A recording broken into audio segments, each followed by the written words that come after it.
Prof, eu vou tomar água rapidão, tá? Vai rapidinho, tá? A gente já vai começar de novo aqui, ó. Cadê? Aqui.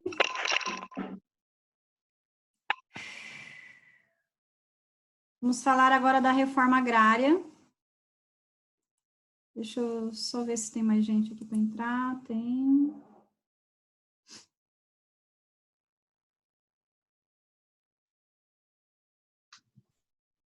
Liguem essas câmeras.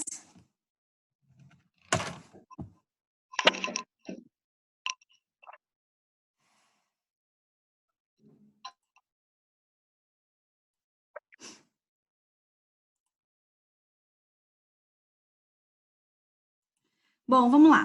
Falando agora da reforma agrária, tá? A gente tem só mais 20 minutinhos de aula, então vamos aproveitar, porque tem atividade ali para fazer também, tá? Então, a reforma agrária é um conjunto de medidas que redistribuir... Desliga, por favor, quem está com o microfone aí ligado, que eu estou ouvindo um pacotinho de bolacha aí, né? Que vocês não... Escondido da gente, né? Mas a gente está ouvindo aqui, tá? Pacotinho de bolacha. Existe.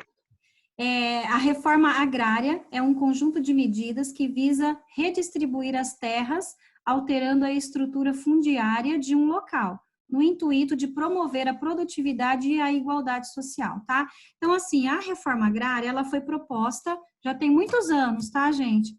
E até hoje ela não foi, não foi ainda concluída, tá? Na distribuição de terras, então.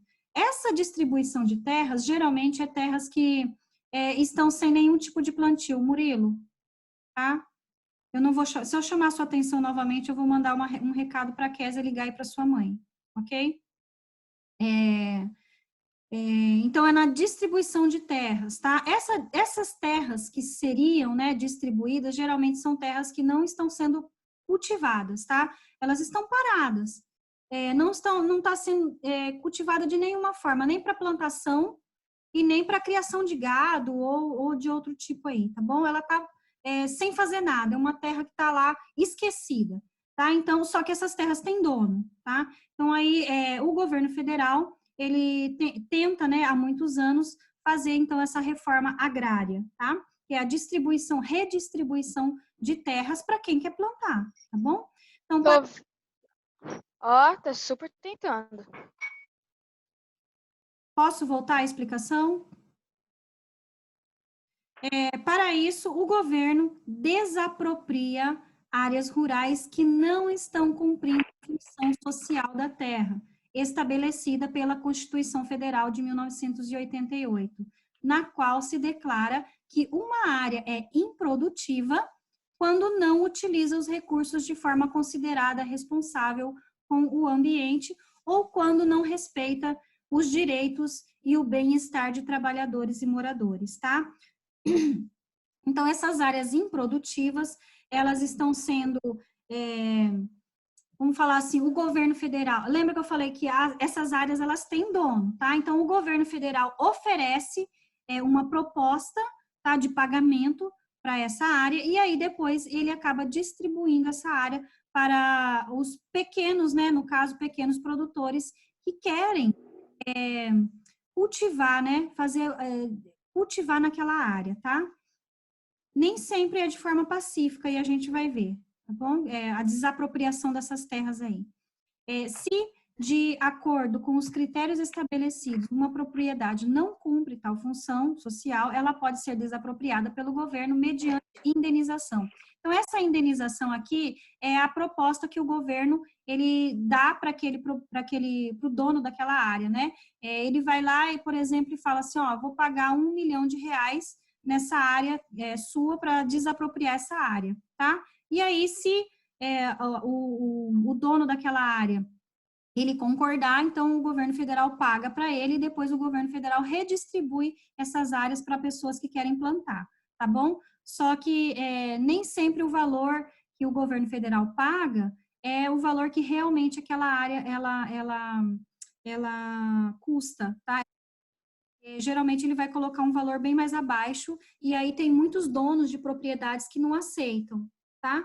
E aí a reforma, então, agrária, ela não acontece naquele local. Nesse caso, o dono é pago com o valor estimado das terras e das benfeitorias. Por sua vez, essa propriedade pode ser destinada à reforma agrária, sendo dividida e distribuída entre famílias de trabalhadores rurais que não possuem terras, tá? A gente tem um movimento aqui no Brasil que é chamado de sem terras, né? Eu acho que vocês já ouviram falar, chamado o MST, né? O movimento dos sem terra. Só que, assim, a maior parte das vezes eles não... Ai, desculpa, gente, bateu aqui, tá? A minha porta.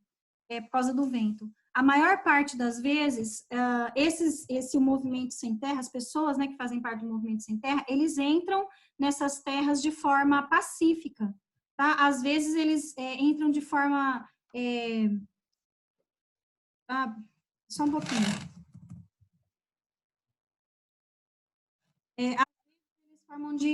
Eles entram, né, de forma agressiva e até destruindo, tá? Destruindo algumas plantações ou algumas criações de gado, como aconteceu, tá, gente, aqui no Mato Grosso do Sul, há uns 2 anos atrás, mais ou menos, que uma parte desses sem terras, eles acabaram invadindo uma fazenda, tá, daqui da nossa região, e acabaram matando um monte de gado, tá? Inclusive as vacas, né, que estavam prenhas, elas também foram mortas, aí eles cortaram, né, a barriga, saíram lá os bezerrinhos, né, e acabou matando tudo, tá? Foi, assim, uma coisa horrível de se ver, mostrou na televisão. Meu Deus! Deve ter reportagens aí também, tá, na internet, depois se vocês quiserem ver, mas são imagens, assim, assustadoras. Na página da Greenpeace tem.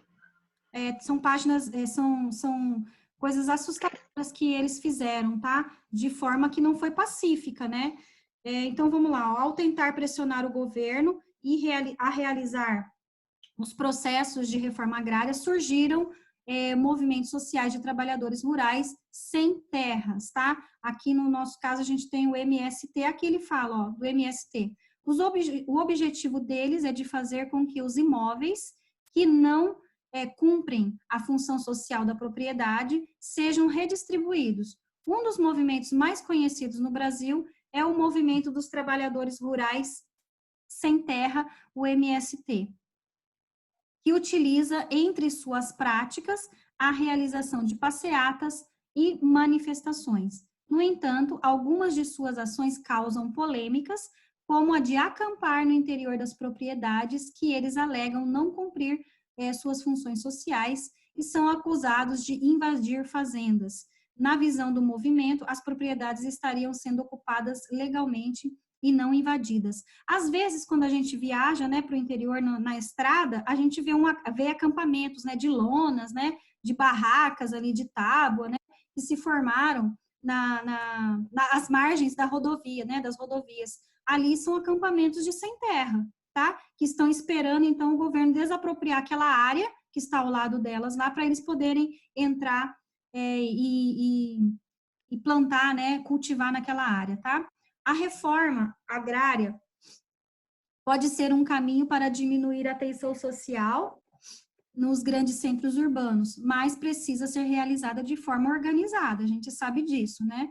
Nesse processo, o governo tem um papel fundamental no que se refere a planejamento e apoio, seja em forma de financiamentos, por exemplo, houve, então, uma reforma agrária, tá? Aquela terra foi distribuída para pequenos produtores. Aqueles pequenos produtores, eles não vão ter dinheiro para comprar sementes para poder fazer o plantio naquela terra, tá? Então, aí o governo federal, ele cede, ele empresta, né, vamos falar assim, dinheiro para esses pequenos produtores comprar, então, as sementes, comprarem os defensores agrícolas que eles precisam, os maquinários que eles precisam para trabalhar naquela terra. Tá? Então, o governo federal, além de ceder a terra, ainda empresta dinheiro para eles poderem produzir naquela terra, tá? Deixa eu ver aqui. Cadê? O governo federal tem um papel fundamental no que se refere ao planejamento e dessa forma, em forma de financiamento, seja fornecendo consultoria técnica para que as pessoas assentadas obtenham seu sustento ou mesmo ao mesmo tempo que contribuem com a produção de alimentos. No Brasil, essa tem sido uma das principais dificuldades encontradas no processo, pois muitas vezes os assentamentos acabam sendo realizados em distintas dos centros consumidores, com pouca infraestrutura para transporte e comunicação. Os agricultores assentados também não têm condições de desenvolver a produção apenas com a documentação de propriedade de terra. É necessário apoio técnico para que sejam competitivos no mercado. Além das questões sociais mencionadas, o meio rural apresenta problemas ambientais. Entre os principais, podemos citar a poluição de rios e do solo pelo uso de herbicidas e a erosão, tá? A erosão, sem dúvida, afeta muito o espaço rural, pois resulta da perda do solo e de área e no assoreamento dos rios, tá? Essa perda aqui pela erosão causada, olha aqui do lado essa imagem, tá? Ó, o que aconteceu? Tá vendo que essa área aí, ela foi toda plantada, né? Ela foi toda devastada para poder fazer plantio, tá? Para plantar alguma coisa. Só que os produtores dessa área, eles acabaram, ó, retirando das margens do rio o quê? As árvores, né? As árvores, gente, que corre do lado das margens do rio, ela tem essa grande importância de proteger justamente os rios, o curso do rio, tá? Por quê? A partir do momento que ele retira a plantação que corre na margem dos rios aqui, chamada de matas ciliares, acontece isso aqui, ó, que aconteceu aqui, ó, essa terra toda aqui, ó, tá? Essa terra toda aqui, ó, ela vai acabar entrando nesse rio, tá? E vai acabar, esse rio vai acabar assoreando. O que que é isso? Quando a terra, então, que está na margem, acaba entrando no leito do rio, tá? Então, vai se depositando no leito do rio. Como que ela vai fazendo isso? Pelo vento, o vento vai carregando essa terra lá para dentro, e pela ação da chuva também, ou o próprio movimento ali da água do rio, tá? Vai levando, então, aquela terra que está ali à margem, vai levando para o fundo, e aquele rio vai ficando cada vez mais raso, tá? Causando o assoreamento, podendo até causar aí a secura total desse rio, tá? Ou desse curso do rio que está desmatado, tá bom? Que foi desmatado. Vamos lá. A segunda tarefa de vocês, então, aí, ó, com a ajuda de um familiar, tá, de vocês, procure um supermercado. Aí, no caso, eu já falei para vocês, né, tem a Rede Compre, tem o Carrefour, tem o Extra, né, lá na área da feirinha, tá, lá naquela área que vende ali, então, produtos ali de hortifruti, né, que são os vegetais e as frutas, tá? Na seção destinada apenas aos alimentos orgânicos. Então, ali na feirinha, vai estar, qual que é a seção destinada aos alimentos orgânicos, como que eu vou saber? É aquela que vai estar separadinha. No caso do Compre, vai estar lá embaladinho, né? Vai estar lá naquele refrigerador gigante que eles têm, que fica aberto, tá? Vai estar lá. Ali vai estar os produtos orgânicos. O objetivo é pesquisar o preço, tá? De alguns produtos orgânicos.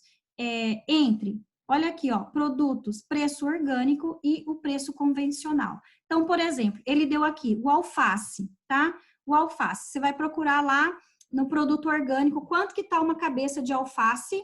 Como que eu vou saber que ele é orgânico? Vocês já viram aquele alface hidropônico? Aquele que é cultivado dentro da água? Tá? Geralmente ele vem com aquelas raízes todas dele, né? Vem num saquinho assim, ó, tá? Vai estar escrito hidropônico nesse saquinho. Lá na Rede Compre tem, que eu já vi, tá? Ali vai ter um preço, tá? Depois você vai lá na banca do convencional, do alface convencional, e vai marcar o preço dele, tá bom? A mesma coisa vocês vão fazer com a batata, vai marcar o quilo, tá? Depois o quilo da cebola e o quilo do tomate. Todos eles, vai ter alguns outros produtos, se vocês quiserem pesquisar também, fiquem à vontade, tá? Como as frutas, né? Eu falei da maçã, tem a maçã do tipo orgânica, tem a maçã do tipo convencional. Goiaba, tem a goiaba do tipo orgânica e do tipo convencional. Então, vocês vão perceber, gente, que o preço da orgânica é muito mais caro do que o preço convencional. Eu lembro de uma vez que eu fui no supermercado, o preço do tomate, vou falar dele aqui, tá, para vocês, estava cerca do orgânico, vinha 3 tomates na bandeja, 3 tomates, 3, tá? O preço dele, sabe quanto que estava? R$ 14. Enquanto que o convencional, Poxa. R$ 2,99, o preço do quilo, tá? Então, olha só aí, você já consegue perceber como que é caro. É caro porque não tem nenhum defensor, nenhum produto de agrotóxico nele, tá? Então, é um produto totalmente manuseado aí, manualmente mesmo, por pessoas mesmo, tá? Não tem maquinário. Então, aí, vocês já conseguem perceber o preço. Então, a tarefa de vocês é essa, tá? Se aí for alguém, Prof, pode falar. mas tipo, em vez de a gente ir lá no supermercado pra ver, não pode tentar pesquisar na internet? Pode também, tá? Nesse momento agora, né, a gente tem que fazer isso, né? Mas se caso, né, for alguém no supermercado e você for junto, então pode fazer essa pesquisa, tá bom? Mas pode sim pesquisar na internet, que é o mais recomendado nesse momento que a gente está agora, tá? Meninos, falta 7 minutos para nossa aula acabar. Eu vou ver o que dá para. Professora, pode pesquisar na internet ou tem que ser no mercado? Tem que ir no mercado. Não, acabei de falar isso, Diogo, tá? Nesse momento que a gente está vivendo agora, se você consultar, puder consultar pela internet, pode sim, tá? Eventualmente, se você for no supermercado com a sua mãe, né, ou com um familiar seu, você pode consultar ao vivo para você ver, tá? A diferença. Mas se você não for, pode fazer sim pela internet, é até recomendado que seja feito agora pela internet, tá? Então, vamos lá. Essas atividades agora aí da página 20, né, a gente já, olha só, a gente já vai chegar no último aí desse capítulo, né, na última página desse capítulo. O que der para fazer, a gente vai fazer agora ao vivo, tá? O que não der para a gente fazer, vocês vão fazer como tarefa também, tá? Você vai postando para mim. Essas atividades, as correções, eu vou lançar lá no Google Sala de Aula, juntamente com a nossa pauta, tá? E o vídeo, né? E o vídeo da nossa aula também vai estar lá. A correção vai estar no Google Sala de Aula, tá? A aula em si vai estar no YouTube e no Google Sala de Aula, tá bom? Então, vamos lá. Na primeira questão aí, ó, a gente tem 5 minutos para terminar a aula. A agricultura patronal se desenvolve em várias regiões brasileiras, principalmente no centro-oeste, sudeste e no sul. Esse tipo de agricultura, sobre esse tipo de agricultura, analise as afirmações marcando verdadeira e falsa, tá? Nesse caso, não é para corrigir, não precisa corrigir, é só marcar verdadeiro ou falso, tá bom? Não precisa corrigir as falsas. Vamos lá. Na primeira, a principal característica da agricultura patronal é o grande investimento de capital e de tecnologia. Está certo? Ou está errado? Sim? Certo. Está certa, tá? Por quê? A que não precisa de grande investimento é a agricultura familiar, tá? A patronal precisa porque ela tem grandes espaços, tá? É o latifúndio, né? Chamado de latifúndio, tá bom? Então, a primeira está verdadeira. A segunda, boa parte do que se produz na agricultura patronal é destinada à exportação. Verdadeiro? É verdadeira também. Por quê? Porque ela produz em grande escala, em grande quantidade. Então, se ela produz bastante, ela pode exportar, tá bom? Então, sim, é verdadeira. A próxima. Por não estar entre os grandes produtores agrícolas do mundo, o Brasil não apresenta números expressivos na agricultura patronal. Falso. Ah, isso mesmo, tá? Ela é falsa, né? Porque o Brasil é um dos grandes produtores agrícolas mundiais de grãos, tá? A última frase da questão número 1. O uso de mão de obra é menor em decorrência da utilização de máquinas. Verdadeiro. Ela é verdadeira, tá? Porque se é grande o território, precisa-se de máquinas, então, para poder fazer a manutenção dela, tá? E a mão de obra Então, a mão de obra é bem pouquinha mesmo, tá bom? A mão de obra, ela é mais utilizada na agricultura familiar, tá? Enquanto na agricultura patronal é mais utilizado o uso de tecnologias, de maquinário, tá? Na questão 2, a agropecuária é diferente do agronegócio? E justifique. Não, Quem falou não? Murilo. Murilo, liga a câmera. Por que que é não, Murilo? Por que Porque um complementa o outro? você acha que ela é diferente porque um complementa o outro? Não, tá? Não.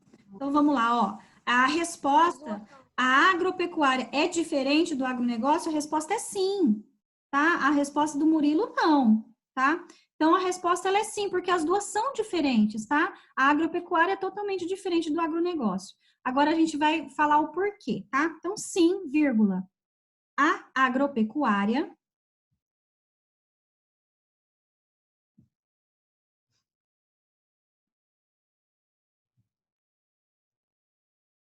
se refere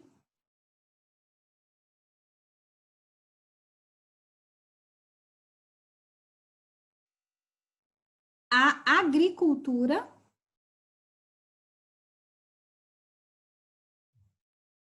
e à pecuária juntas. Então, a agropecuária se refere à agricultura e à pecuária juntas, tá? Ponto, vírgula.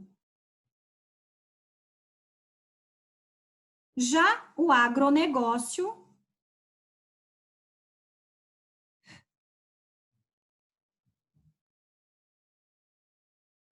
agronegócio engloba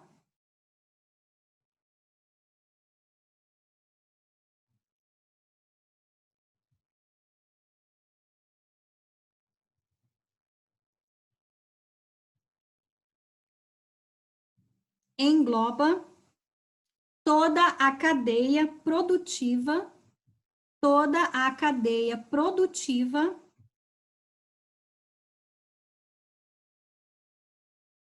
em torno da agropecuária. A senhora poderia repetir?